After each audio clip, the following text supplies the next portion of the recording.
Hey guys, so as many of us patiently wait for season three, and I do mean patiently, of Invincible to come out, hopefully next year, I thought I'd do a non-spoiler review on the show for anyone who has yet to see it, as you'll definitely like the show.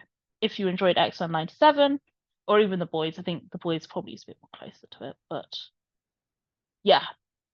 Anyway, I'm not going to waste any time, so make sure to like and subscribe and drop us a comment down below with your thoughts on Invincible and if you're excited for season three. Perhaps with no spoilers though, because this is a non-spoiler review. But yeah, for those of you unfamiliar with the show, it is the series follows teenager Mark Grayson and his transformation into a superhero under the guidance of his father Nolan Grayson, also known as Omni-Man, the most powerful superhero on the planet. During his transformation, Mark finds himself struggling between his personal life and superhero duties and is forced to prove that he can be the hero that his father is. So already from that, actually, like it does sound a lot like Spider-Man. Like they do have long common, hence Spider-Man t-shirt. Anyway, so before I actually start my review, I just want to make it clear that I've actually never read any of the comics. So when I started watching it, I was very unfamiliar with Mark and everybody involved in the Invincible story.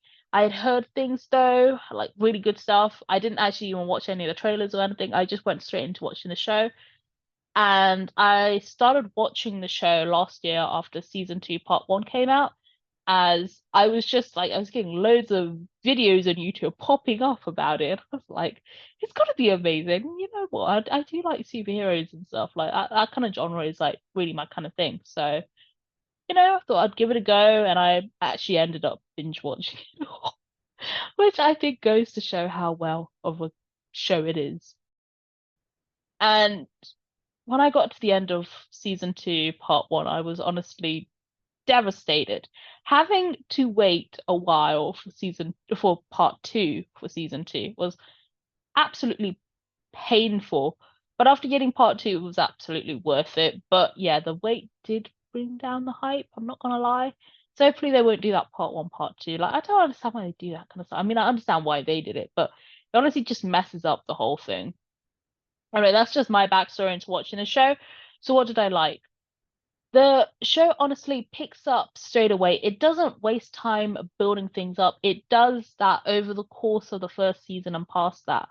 So, I mean, I don't like, I'm struggling to think of which shows now, but there are some shows that, take a time for it to build up and it sets the scene and takes quite a while.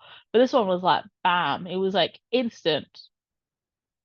Another thing I like was that it is actually for adults. I know that's a really weird thing of me to say, but it is honestly made for adults and in a way that makes it sort of more enjoyable, as there is no way that they could have done this show for kids and still have the same enjoyment as I did for it.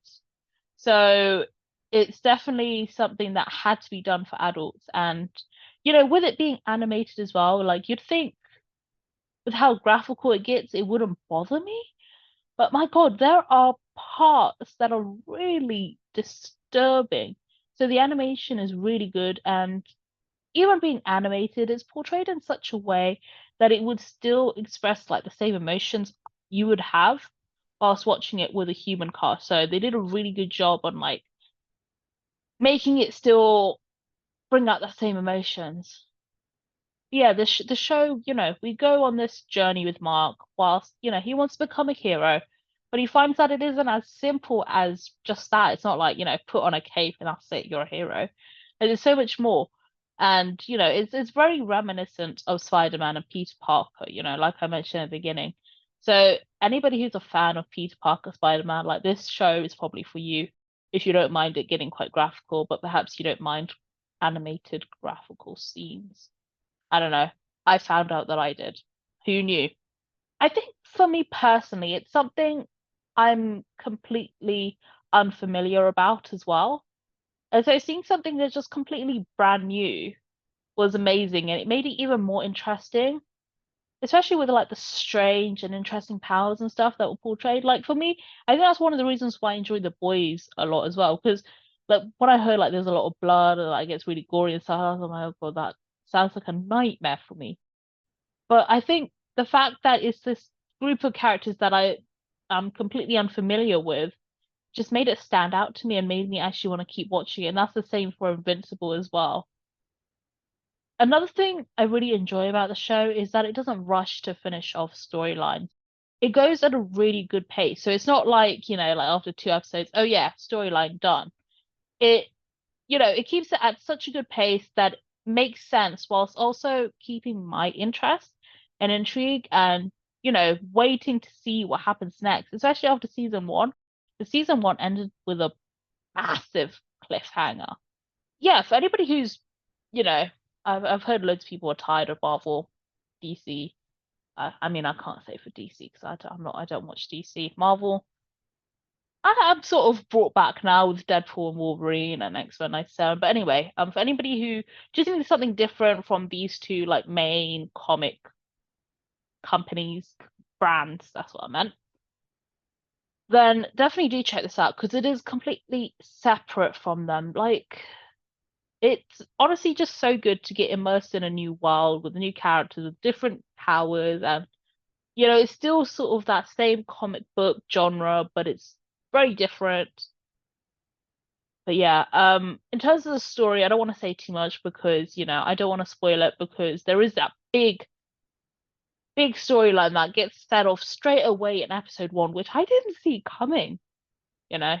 But I mean, everybody familiar with the comics would have, but not me. Anyway, there are so many plot twists, and like I said, especially right at the beginning of the show, and I think that's again one of the great things that's good about the show is that it keeps you continually intrigued and you want to know what's going to happen, what's going to happen. Oh no, this can't happen. Oh my God, what is what's going to happen? Like you got those constant questions and you really need to know. And also, let me just mention, good voice cast as well. Amazing voice cast. I was honestly shocked to find out that JJ Jameson was voicing Omni-Man. Like I never saw that happening in my life. So yeah, that was crazy. But yeah, honestly, all in all, Invincible is such an amazing show. And I would highly recommend it if you haven't watched it yet.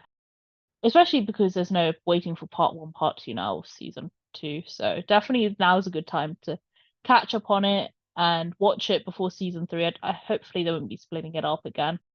But yeah, it's definitely worth watching, especially if you want something new, something different.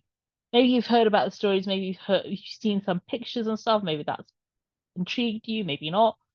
I don't know, but it's definitely worth watching. That's all I gotta say. Anything negative? It's just how gory it gets, but that's just because I'm a bit of a wuss. And also, I guess the other thing I did say negative was that they split season two. But honestly, like they have some real good humor, real good characters. Like you start maybe not really enjoying some of the characters, and you grow to really enjoy them. And yeah, there's just so many things that happen in the show that it's just like, whoa, did that really happen? But yeah, that concludes today's review on Invincible, which I hope you enjoyed, and I was able to convince you at least to give it a go. I've heard loads of people say that you have to watch episode one. If you like it, you'll know. If you don't like it, you'll know. And that's it. Like it's straight away like that. I, I don't know if I agree with that, but definitely do give it a go. And like I said before, comment down below with no spoilers on how you found the show, what your reasons would be to convince someone to watch it, or maybe not. On either which side do you stand on, I guess. I'm hoping to do a reaction with Grace to episode one at some point. So please do stay tuned for that. But in the meantime, please do like and subscribe and hit the notification bell to stay up to date with our content, especially when we hopefully do that Invincible reaction to episode one or even other Invincible content. Maybe I might do like a season three sort of thing. I don't know. if you guys are interested, let us know down below. And also what kind of stuff you want to see as well. It doesn't have to be Invincible related. It could be anything. It could be Marvel, could be Disney. I've forgotten everybody else, but it could be anything. Stay up to date with our content by checking us out on Twitter, Instagram, and our website. And that's it for today. So thanks for watching, and we'll see you next time. Bye.